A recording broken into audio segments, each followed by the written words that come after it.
بسم اللہ الرحمن الرحیم۔ حضرت ابو ہریرہ رضی اللہ تعالیٰ عنہ سے روایت ہے کہ رسول اللہ صلی اللہ علیہ وسلم نے فرمایا، تم میں سے کوئی شخص جب وضو کرتا ہے اور اچھی طرح خوب سنوار کر وضو کرتا ہے، پھر مسجد میں آتا ہے، اسے نماز کے علاوہ کوئی اور مقصد گھر سے نہیں نکالتا، ایسا شخص جو قدم بھی اٹھاتا ہے اس کے بدلے اللہ تعالیٰ اس کا ایک درجہ بلند فرماتا ہے اور ایک گناہ معاف کرتا ہے، اسے مسلسل یہ ثواب ملتا رہتا ہے حتیٰ کہ وہ مسجد میں داخل ہو جاتا ہے۔ حضرت ابو ہریرہ رضی اللہ تعالیٰ عنہ سے روایت ہے،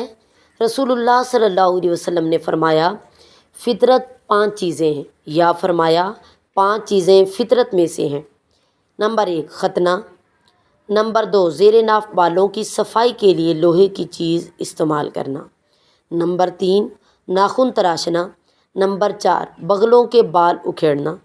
اور نمبر 5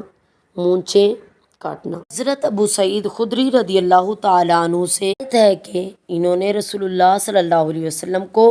یہ فرماتے ہوئے سنا، کیا میں تمہیں وہ اعمال نہ بتاؤں جن کی وجہ سے اللہ تعالیٰ غلطیاں معاف فرما دیتا ہے اور نیکیوں میں اضافہ فرما دیتا ہے؟ صحابہ نے عرض کیا،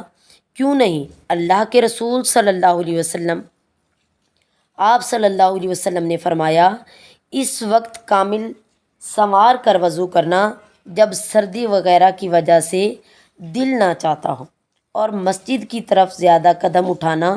اور ایک نماز کے بعد دوسری نماز کا انتظار کرنا۔ حضرت ابو ہریرہ رضی اللہ تعالیٰ عنہ سے روایت ہے کہ نبی کریم صلی اللہ علیہ وسلم نے فرمایا، غلطیوں کے کفارے یہ ہیں، اس وقت کامل وضو کرنا جب دل نہ چاہتا ہو، اور مسجدوں کی طرف چلنے کے لیے پاؤں کام میں لانا، اور نماز کے بعد نماز کا انتظار کرنا۔